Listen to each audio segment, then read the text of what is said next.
The date was April 27, 1521. An idyllic village was nestled amidst its tropical island beauty. The serenity was shattered in an instant. Magellan's forces unleashed chaos, setting the village ablaze. The villagers refused to submit. Fear mingled with courage as they rose to resist the invaders.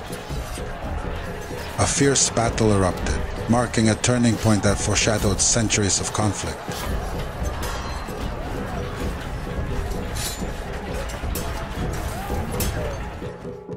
"1521 witnessed a pivotal clash on the shores of Mactan Island in the archipelago we now know as the Philippines. Ferdinand Magellan, a Portuguese explorer sailing under the Spanish crown, sought a new trade route westward. In the 1494 Treaty of Tordesillas, the Pope divided the unknown world between Portugal and Spain for exploration. Portugal controlled the eastward route around Africa through the Indian Ocean, leading to the lucrative spice trade in the islands of the Moluccas that we now know as Indonesia. Spain was given the west of the Atlantic Ocean and the Americas. Without any other way to reach the Spice Islands, the Spanish king tasked Magellan's expedition to find a route around the tip of South America. He discovered a way at the southern tip of the Americas and a new ocean, which he named the Pacific. Crossing this ocean, he arrived on the island of Cebu on April 7, 1521.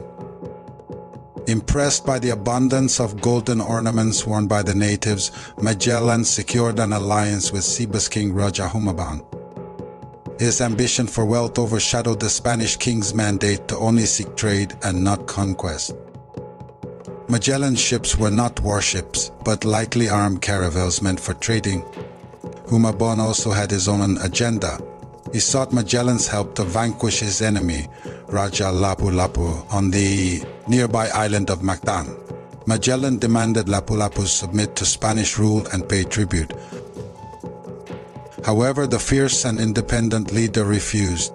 This act of defiance ignited a spark that would soon erupt into a clash of cultures. Despite having an advantage in armor and firearms, the terrain itself presented a challenge.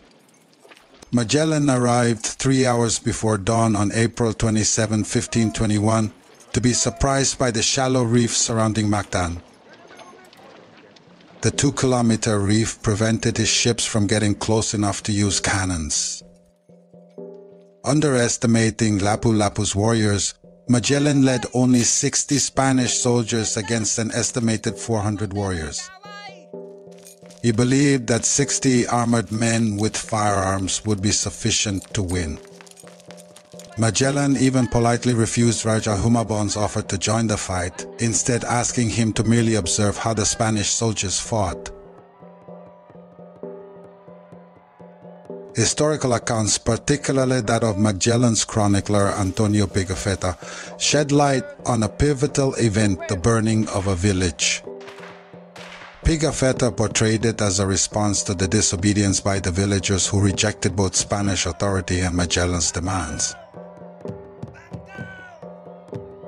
This act of violence aimed to intimidate and establish Spanish dominance in the region.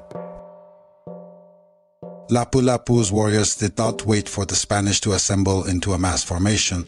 Raja Lapu-Lapu ordered his men to attack them while Magellan's men were disembarking from their small boats. By then, other warriors from other tribes allied to Lapu-Lapu swelled their ranks to 1,500 men. As the Spanish disembarked, they were met with a relentless volley of poisoned arrows. The battle became a furious and disorganized conflict. Magellan's men struggled to use their muskets, which were difficult to fire while wading through seawater. Amidst the chaos, Magellan was struck by a poisoned arrow in his leg. Though wounded, he commanded a gradual retreat. Panic, however, set in among his men, leading to a hasty flight. Only a handful of loyal soldiers remained to protect the fallen Magellan. The relentless Mactan warriors pursued and hurled spears and arrows at the retreating Spaniards. The clash intensified. The precise circumstances of Magellan's final moments are lost to time. Antonio Pigafetta depicted a courageous last stand. Magellan, fighting through the pain, defended himself with his lance. Pigafetta recounted that natives knocked Magellan's helmet off his head twice during the battle, but Magellan always stood firmly like a good knight. Some accounts state that Magellan was overwhelmed with grief at the sight of his young son, Francisco Rubello, being killed. This may have distracted Magellan, who was then also surrounded and killed. But where was Lapu-Lapu during the clash? The whereabouts and actions of Lapu-Lapu during the Battle of Mactan remain unclear. Extant accounts, often lacking in detail, make no mention of his direct participation in the fighting. Primary historical sources from the survivors who were able to return to Spain described Lapu-Lapu being past his physical prime, leading his warriors from a more secure position far from the actual battle.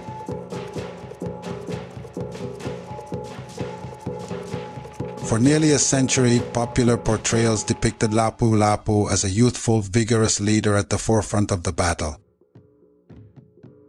However, recent historical documents published in the most recent authoritative book about the Magellan's expedition from a primary source by Professor Danilo Herona revealed a different picture. Lapu-Lapu was likely an elder leader at the time of the clash, strategically directing his forces rather than actively engaging in combat. Other survivors who returned to Spain described Lapu-Lapu as a man in his 70s. This revised portrayal challenges the long-held erroneous image of Lapu-Lapu as a young warrior. The accepted historical narrative today presents a more realistic picture of a regal Raja at the heart of this important moment in Philippine history. History comes alive in 3 dimensions. This diorama is the biggest historical diorama in Asia, and we built it for many reasons.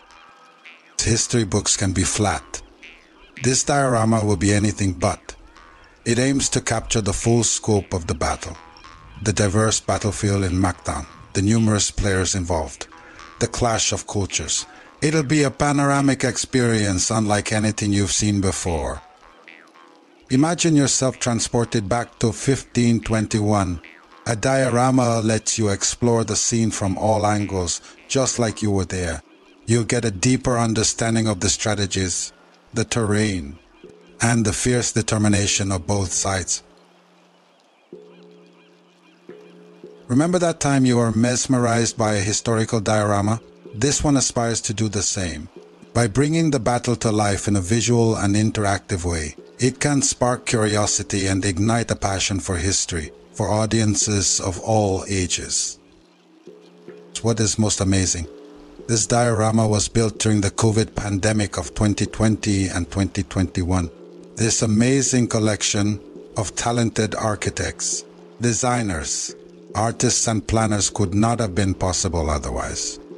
This diorama is part of the 5th centennial celebration of Magellan's circumnavigation, an event that ultimately led to the Philippines becoming a nation and the only Christian nation in Asia. At a whopping 48 square meters, it is among the biggest historical dioramas in the world. This diorama is not just a model, it's our window into the past, a chance to learn, to be inspired, and to truly connect with history.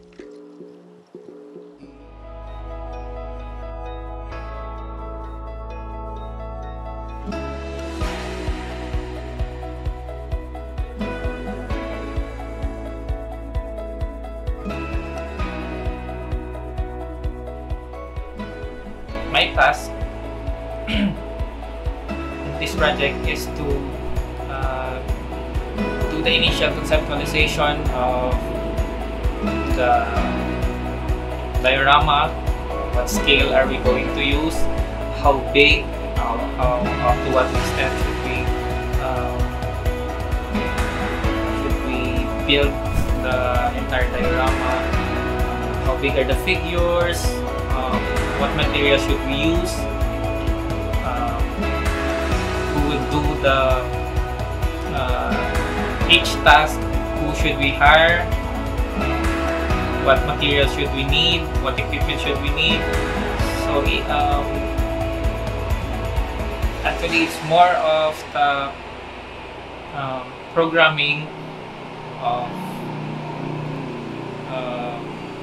of the activities and creating the timeline.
I did the 3D work for the warriors, the Spaniards, the boats, all the boats, the Caracoas, the Lanao Victoria. So basically what I did was researched about it, more on research. That took a long time because we needed to make sure that everything was right and in the right direction. So we had to go through a lot of different types of boats, and because our history as Filipinos has been overwritten. So technically there's not a single document about, well, there are some, but it's mostly drawings, but you cannot find like the actual Caracoa. So mostly what I had to do was improvise, and I had to combine different drawings to make them into one. And then do different variations of the boats, especially the Lanao Victoria. It's a good thing there's an actual ship in Chile right now. So I followed the design of that one so that everything is the same by the inch.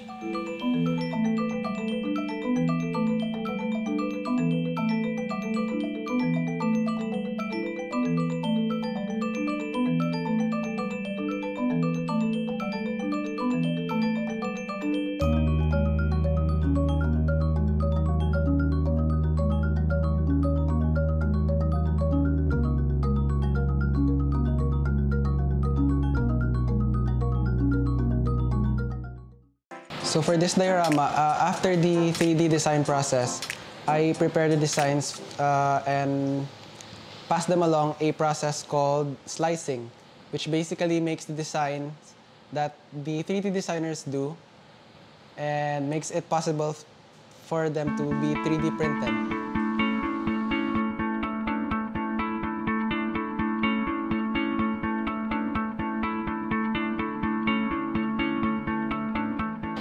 After this, they designed the ships, the warriors, the Spaniards.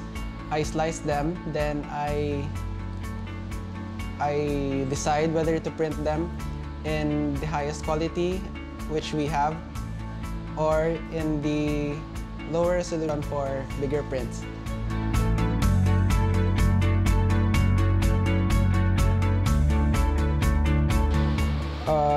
The biggest challenge in this project is the number of people that we need to do. So the potential of the 3D printers to print out 100 people in about 2 hours is good, but then we have limitations in 3D designs because we can't design as fast as we can print.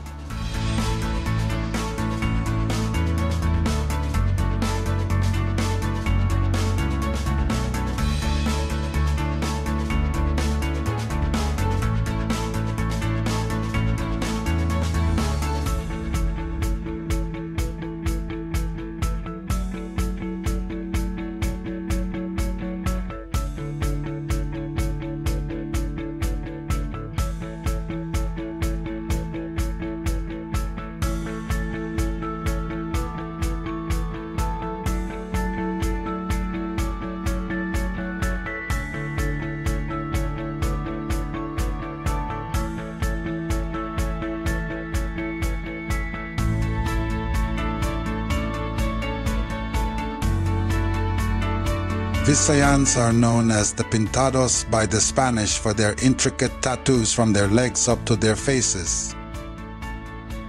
The extent of the tattoos was based on their social hierarchy and also by the number of enemies they have killed. Painting tattoos on our 3-centimeter miniature warrior, our artist must use the tip of the tiny brush, sometimes just a single hair, of the paintbrush under a magnifying glass to paint their tattoos. The skills, perseverance, hard work, and the thousands of hours over 10 months can be seen in this untold story of this diorama.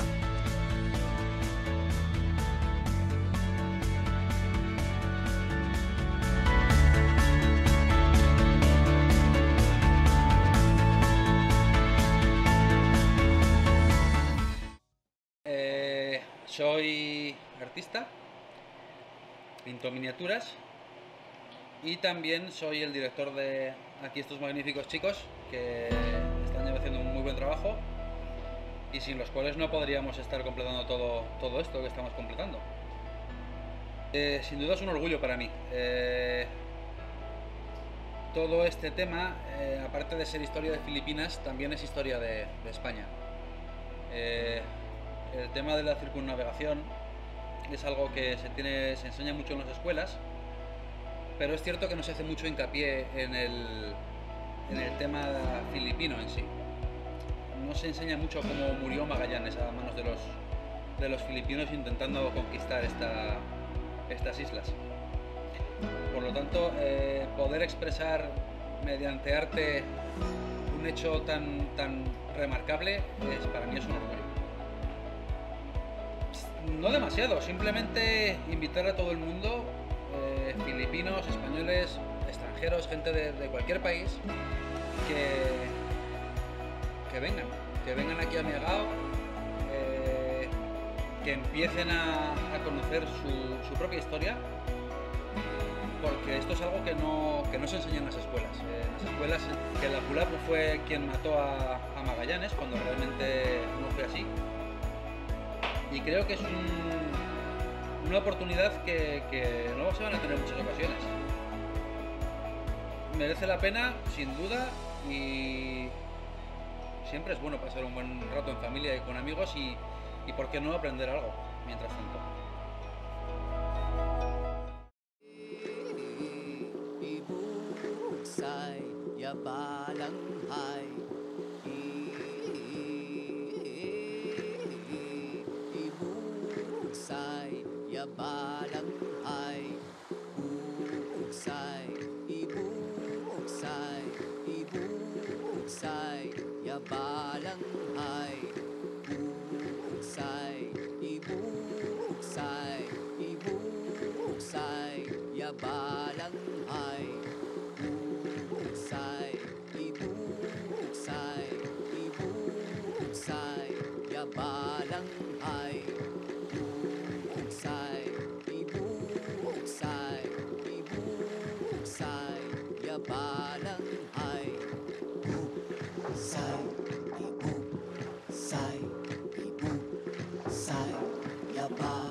Sai